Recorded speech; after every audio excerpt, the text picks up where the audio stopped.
Welcome to the Play Legit podcast. I am KJ. We got a lot of ground to cover. Did you hear about the event MagFest? Mo Chocolate attended that. Check out playlegit.net. See his whole video. He dubbed it the best experience he's ever had in his entire life. So that's major. I think he likes a lot of stuff. So but it still seemed like he had a really good time. I know Mo probably laughing somewhere. My bad, man. I just had to tell it like that.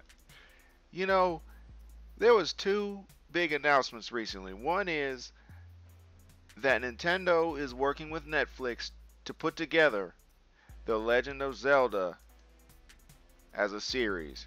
That's right, The Legend of Zelda TV show. How do y'all feel about this?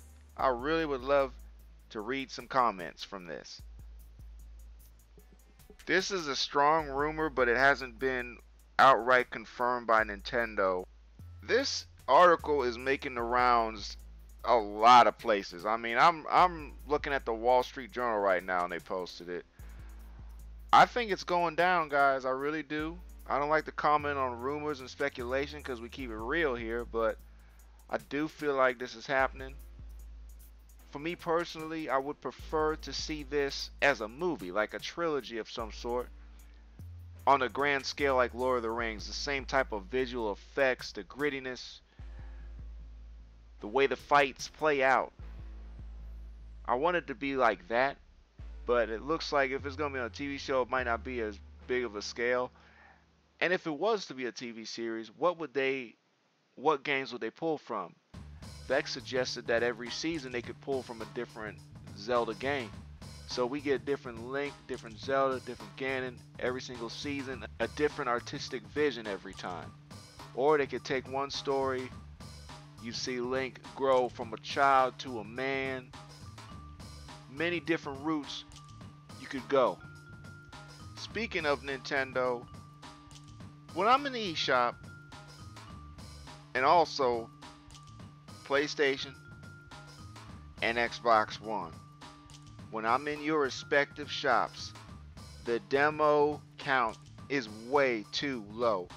Now you guys at your corporation sitting back and saying, well, now we let the people can watch other people play on Twitch, and they can also look at their uploads and see videos and stuff, so that way they have a good gist of how the game might be.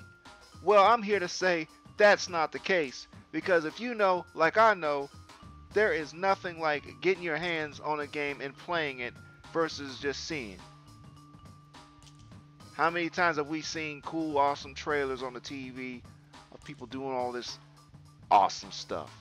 And then you get the game in your hands and it doesn't even play half the way that it looks. So presentation is not everything. We need more demos out in the shops across the board. Across the shops, we need more demos. This is ridiculous. This is something that's in the new generation that I would like to see go away immediately. More demos. Do you agree with me or not?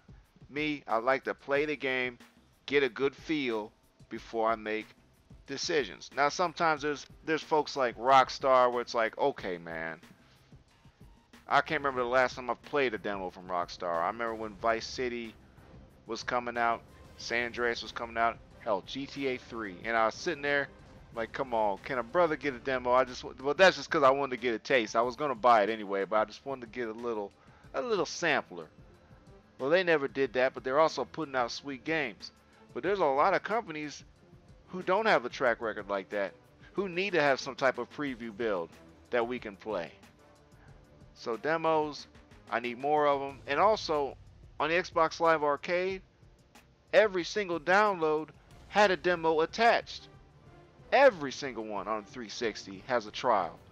That's not the case on Xbox One. That needs to be fixed. That needs to be fixed right now. Not everybody has $60 to throw at everything. Understand that, corporations. Grimlick, the 8-bit troll, has come out of his cave and he is covering gaming news, breaking it in his special way. It's a comedy article. Vex, Valdez, and I came up with. I think you'll really have a good time laughing. If we upset some big corporations, we really don't care. So it's all about you guys. I hope you guys like what we wrote and what we came up with. Check out the 8-bit troll. Get ready to laugh. Oh my goodness. It was finally announced that Spider-Man is joining the Marvel Cinematic Universe. You're probably asking yourself, now Sony owns the film rights, so how did that happen? Look, money is what happened. I was talking just last week with Vex. We were saying that if future Marvel films do not live up to expectations, it is 100% Sony's fault because we know how pivotal a role Spider-Man plays in a lot of these major storylines. So to not have him in this would have really messed things up. You know, Captain America Civil War. He's going to be in that now, guys. That's going to be his first appearance. Underneath the Marvel umbrella, he's going to have his own separate movie. So, guys, this is big time news. I mean, for me personally, this week, this would have to be the biggest announcement by far. You got to think that, listen, even if Sony's arrangement gets them just a little piece of the pie, that little piece that they will earn would equate to what they would have if just an Amazing Spider-Man was just releasing by itself.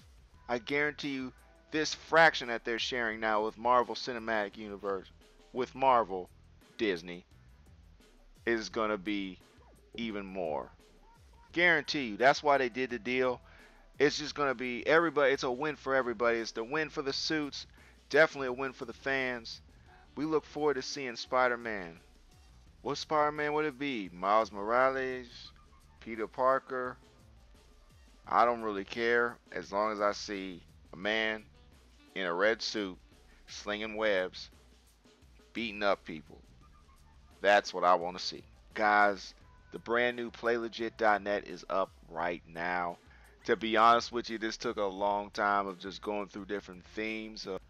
WordPress is what we use to operate our website and conduct day-to-day operations. And they always sell themes on there. And man, I literally went through hundreds of themes because I wanted to make sure that the next theme took a big leap. If I couldn't make the next step forward, I didn't want to do it, guys. I know I talked on that last week, but that's really where my heart was at. People have been telling me that they appreciate it, so I want to know what you guys think about the website layout. Of course, you know, nothing's perfect in this world, but man, I just want to know what you think. So check out the new PlayLegit.net. Definitely laugh at the 8-bit troll. Check the site out. Miss Throwback reviews Grim Fandango. And on Sunday, the Axe returns, and he's talking about Castlevania NES. He actually beat it, guys. So this is big. It's just an article of him talking about how he beat Castlevania. That's a crowning achievement. I mean, we need to get this guy some cookies. This is let's do something for him.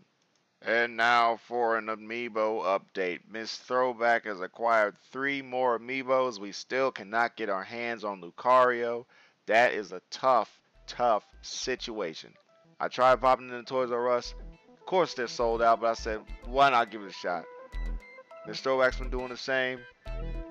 So there is the story. We are trying to get these all so we can film a video of the next wave. But man, y'all made it hard on us.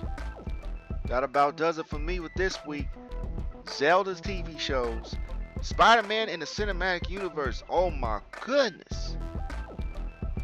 And the order comes out next week. What else can I say but to tell you to stay legit. Thanks for listening. See you next week.